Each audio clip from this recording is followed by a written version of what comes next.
Good morning, ladies and gentlemen. I am Eddie Marcus, spokesman and advocate of basic human rights for all people.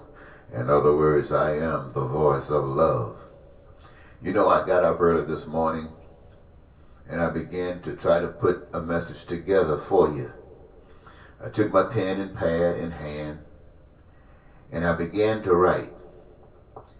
But what I noticed as I was writing is that every word, every idea that I began to think about, even before writing, I had done it, have done it thousands of times. I've done it on radio, cable access, pamphlets, brochures. I've done it on Facebook where I have thousands of posts, YouTube, MySpace, in the streets and in the churches. And there was nothing new to be said. In many instances, all I have to do is repost stuff that's already been posted or updated, bring it before you. Didn't make any sense. And yet everything that I was about to write about, everything that I have written about, is evident that it is an identification of major problems that our nation experience, and at the same time it offers solutions. One of the things that might be on most of your minds today is what has happened with the president and the finding from this investigation. Half of the nation is going wild because they feel that the president and their stance has been legitimately justified. The rest of the nation is on the opposite side. Many would say that we as a people, every American, those who were with Trump and those who aren't with Trump, recognize the evilness and the crimes and that was perpetrated against the system by this man, a man that other candidates used to call devils. He's still a devil, but now they are just going along with the devil. And what that basically means now, ladies and gentlemen, is that the crooks are now running the country. Many people say that Congress, especially the House of Representatives, should have taken the action that they're trying to take now, should have taken it the second day Trump lied, saying that he was unfit for this country. But in reality, for over 2.5 years, we've accepted this man, regardless of what we thought about him. And so in the minds of many, to try to substantiate that now is just a witch hunt or just to get even. And that might be the case for many people. I cannot say that it's not. But I can say evil runs this country. What you, I hope, know is that this is the way that a dictatorship is started. Ask Putin. Ask in North Korea. Ask anywhere dictatorship is the order of the day, if this is not how it stands. Now, what you have said in your actions is that regardless of how corrupt Trump is, as how evil he appears to be in accordance to what we consider as being right and wrong, you have given it a stamp of approval, and your little whimpering by the House of Representatives is just like black people trying to fight for freedom, trying to fight for justice, trying to fight for cops to stop killing blacks. You ask other people, that doesn't happen. Everything that goes on is legit. And now, since the Democrats have whimpered on like they have done, you can bet that the outcome will be just like blacks trying to get reparations. That ain't happening. But here's another thing that we have to consider, ladies and gentlemen. As awful as this is, Republicans and Democrats, the reality is that the American people have always been suffering, and it is not going to stop. Donald Trump said, now it's time to look at the other side. He has been legitimized. He has put people in place in the Department of Justice. He's put the head there. He's put a couple of people in Congress So anything that he considers doing, he got the Republicans who's going to, and most of them are in the Senate. So they're going to be trying to make sure that everything he tries to do gets done.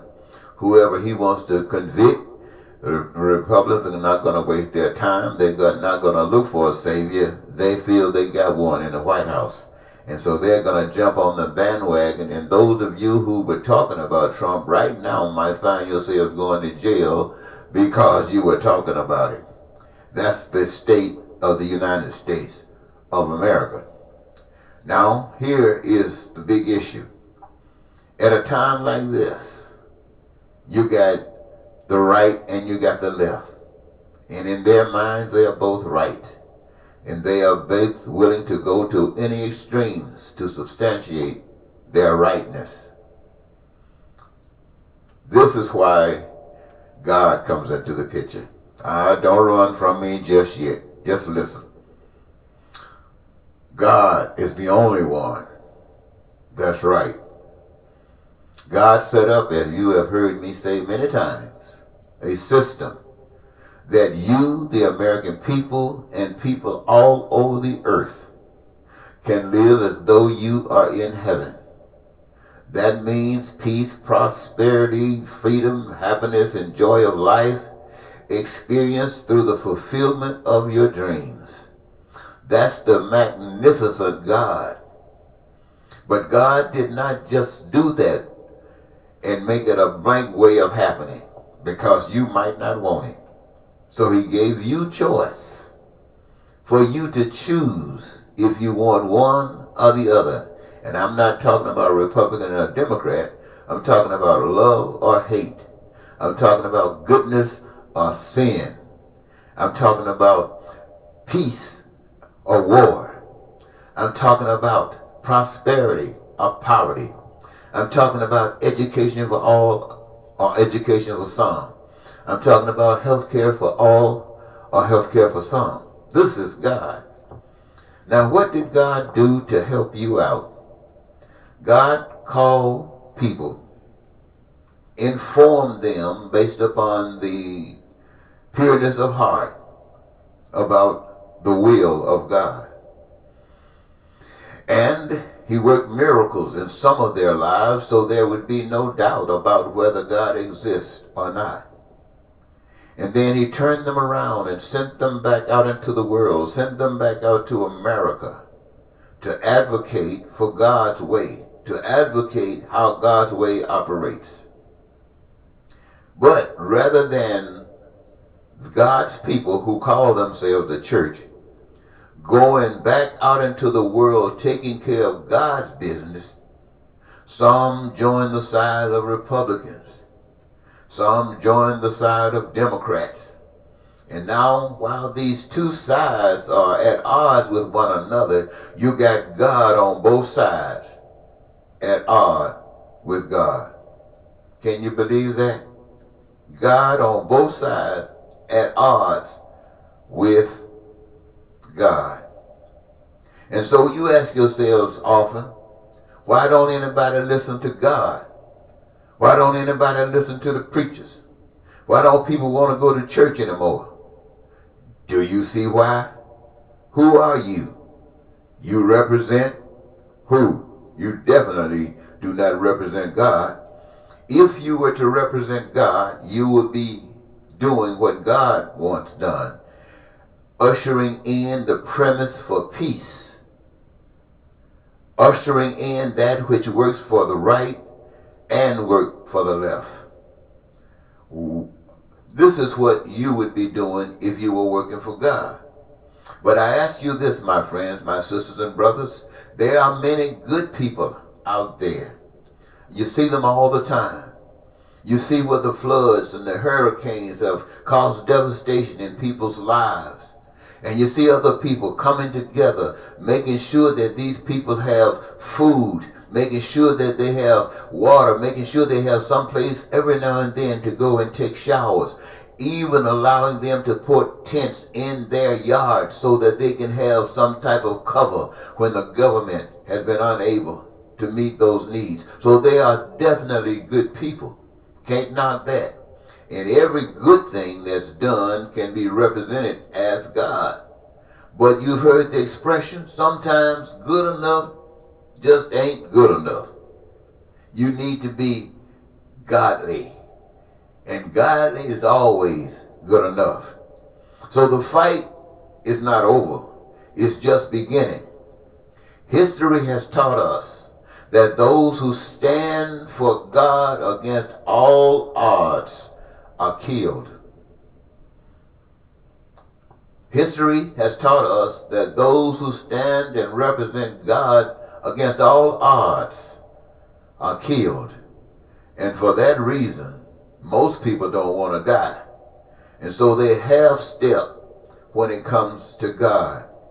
They will give food to the hungry, but they will not stand up to eliminate hunger. They will help people who are sick, but they will not stand up to make sure that health care is there provided, to make sure that the people get the best care that God has offered. They will do so many things, but they will not stand up to do that which is godly. And so you ask yourselves, well, how will God evaluate this? How will God determine who passed the test? Well, many of you think that there's a heaven, someplace to go. I don't know if that exists. I've heard about it, but I've never been there. Never know anybody that has. So you say you have to take this thing by faith. Is it possible that it could be? And I would say to that, it sure is possible. And if it is possible, who would get there? Well, my friends, you know someplace I heard that even angels were already there. But we hear a story that says corruption took place there. But I can tell you this, every farmer, for an example, who raise fruits or vegetables, if they look into the bushel, if they look into the barrel and they find anything that's rotten, they take it out. And if anything got spoiled from that rottenness, they take it out. Why? Because they don't want to corrupt and destroy the whole bushel. They don't want to destroy the whole barrel. Now, if a farmer is smart enough to do that, what makes you think that God is dumb enough to let a rotten apple, a spoiling apple, get into heaven? That isn't love. So I ask you, if that is not love, how can God make the determination? I say to you, the determination is put in your hands. The way of peace and prosperity and the happiness and the fulfillment of your dreams is not just in your decision. It is in the decision of the individuals. Republicans don't have the answer. Democrats don't have the answer. God has the answer. And you, the people, must receive the answer from God. You, the people, must have the answer inside you. And that answer inside you will require that you represent that answer at all times against all odds. Somebody said that the devil tried to corrupt Jesus, install him in his cabinet, protect him so that Jesus could protect the devil, so that Jesus would be there to represent him in the United States Justice Department, in the Supreme Court, in the FBI, in the news media. Jesus would be there to defend the devil. And Jesus said no. And what is the consequence? The story goes that they killed him. Now, I know many of you don't believe in Jesus, but many of you know for a fact that Gandhi lived, and he would not bend to serve the devil, and he was killed. Many of you know for a fact that Malcolm X and Martin Luther King would not bend, and they were killed, literally killed.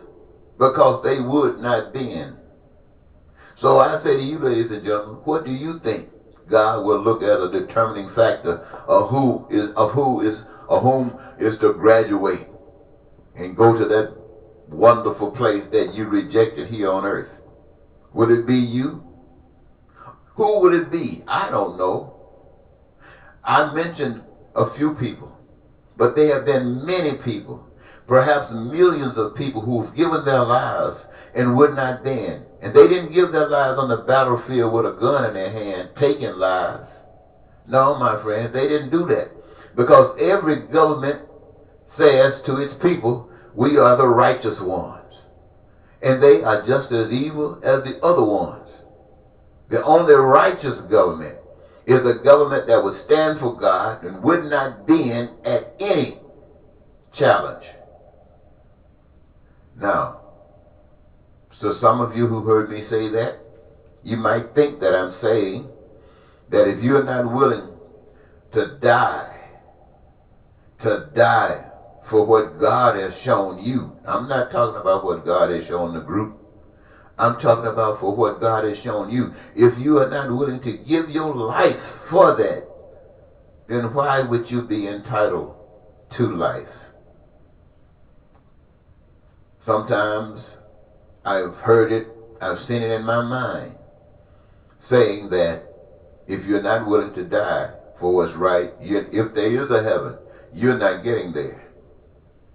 And there have been times when I have faced the situations of life till I've just wanted to throw my hands up and beg somebody to kill me. Beg somebody to kill me, hoping that I'd go to sleep and never wake up again because this hell is just too much to bear. And yet I find myself still here. And I ask myself, do I want to sit down on the job or do I want to stand as long as I'm here? I just be honest with you, ladies and gentlemen. The other day I thought about, I've done all I can. And like Jesus, who could do no more when the people rejected it, I can do no more. But Jesus didn't sit down. He kept right on going until they got mad enough, rejected him enough, and took his life. I have said that I didn't want to die from sicknesses or any kind of disease, that I want to die if I can't live a old, happy, sin-free, God-blessed life, that I'd rather die by being killed.